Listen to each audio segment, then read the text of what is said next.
오늘 정말 흥미로운 분석 보고서 하나를 같이 뜯어보려고 합니다. 바로 한국의 바이오 기업 메디포스트인데요. 이 회사가 던진 1조 원짜리 승부수, 과연 그 실체는 뭘까요? 자, 한번 생각해보세요.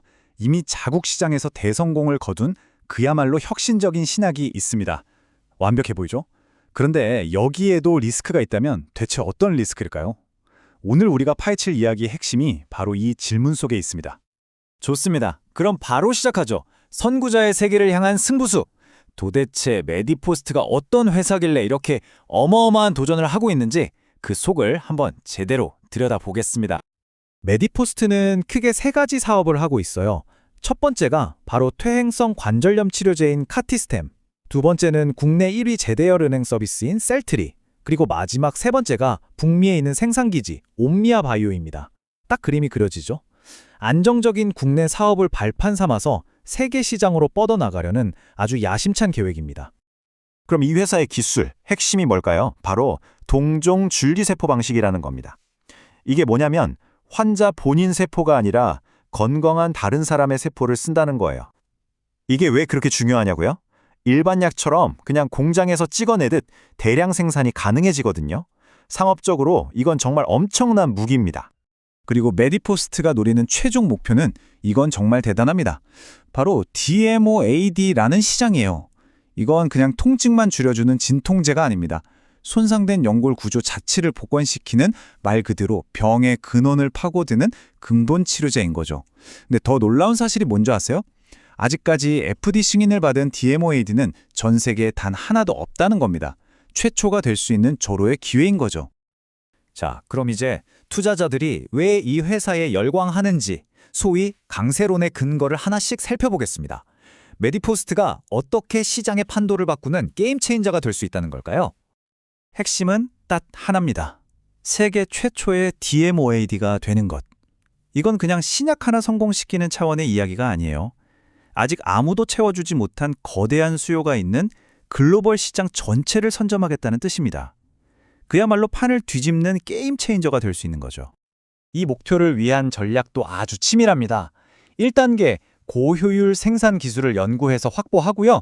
2단계 북미의 직접 생산 시설을 갖춥니다. 그리고 마지막 3단계로 미국과 일본 시장을 공략하는 거죠. 연구부터 생산, 판매까지 모든 걸 직접 다 하겠다는 이른바 수직 계열화를 완성한 셈입니다. 정말 똑똑한 전략이죠. 투자자 입장에서 제일 궁금한 부분이죠. 그래서 언제쯤 뭔가 결과가 나오는데? 바로 이겁니다. 당장 2026년 상반기에 일본 3상 임상 결과가 발표되고 하반기에는 품목 허가를 신청할 예정이에요. 이 단기적인 이벤트 하나하나가 회사의 가치를 완전히 바꿔놓을 수 있는 그야말로 결정적인 순간들입니다. 하지만 세상에 공짜 점심은 없죠. 이렇게 큰 꿈에는 반드시 큰 대가가 따릅니다.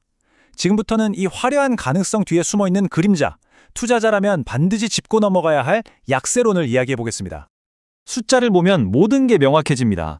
한국 사업만 떼어놓고 보면요, 괜찮아요. 소소하게 흑자를 내고 있습니다. 그런데 글로벌 사업까지 다 합쳐서 보면 2025년 상반기에만 무려 326억 원의 적자를 냈어요. 이게 무슨 뜻이겠어요?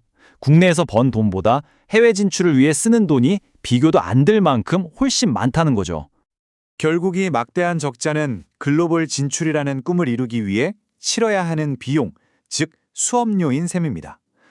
미래의 대박을 위해 현재의 손실을 감수하는 거죠. 위험하지만 어쩌면 피할 수 없는 투자일지도 모릅니다. 여기서 정말 중요한 질문이 나옵니다. 이렇게 돈이 많이 드는 긴 마라톤을 뛰려면 자금이 필요할 텐데 그 돈은 대체 어디서 구했을까요?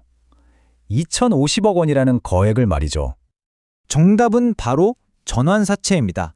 총 2,050억 원 어치를 발행했어요. 이게 뭐냐면 쉽게 말해서 나중에 돈 대신 주식으로 갚을게 라는 조건이 붙은 빚이라고 생각하시면 됩니다. 바로 이 지점이 기존 투자자들에게는 정말 골치 아픈 부분입니다. 만약 이 2,050억 원어치 사채가 전부 주식으로 바뀐다고 상상해 보세요. 무려 1,100만 주가 넘는 새로운 주식이 시장에 쏟아져 나옵니다. 그럼 어떻게 될까요? 기존 주주들이 갖고 있던 주식의 가치가 약 30%나 희석될 수 있다는 뜻입니다. 이걸 오버행 리스크라고 하죠. 분석 보고서는 바로 이 점을 아주 날카롭게 지적합니다. 메디포스트 투자를 망설이게 하는 결정적인 이유는 수익 시점의 불투명성 때문이다. 미국 시장에서 본격적으로 돈을 벌기 시작하는 목표 시점이 2031년이에요. 지금으로부터 한참 멀었죠. 과연 이 긴 시간을 버틸 수 있느냐, 이게 관건입니다. 자, 그럼 이 어마어마한 잠재력과 만만치 않은 리스크 사이에서 우리는 어떤 판단을 내려야 할까요? 한번 저울질을 해보죠. 자, 이제 모든 걸 한눈에 놓고 보겠습니다. 왼쪽이 강세론입니다. 거대한 DME 시장을 선점할 가능성, 곧 터질 일본발 호재, 그리고 든든한 최대주죠. 반면 오른쪽 약세론을 보죠. 막대한 현금 소모, 30%에 달하는 주식가치 희석 리스크, 그리고 2031년이라는 너무 먼 수익 목표.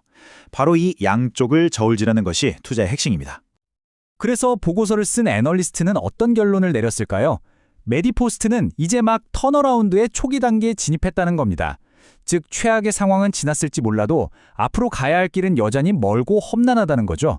전략적인 인내심이 절대적으로 필요한 시점이라는 뜻입니다. 결국 마지막 질문은 이겁니다. 결승선은 저 멀리 2031년에 있습니다. 과연 이 기나긴 마라톤을 완주했을 때 얻게 될 상이 그 고통스러운 과정을 전부 보상할 만큼의 가치가 있을까요? 엄청난 보상과 그에 따르는 길고 불확실한 기다림. 선택은 바로 여러분의 몫입니다.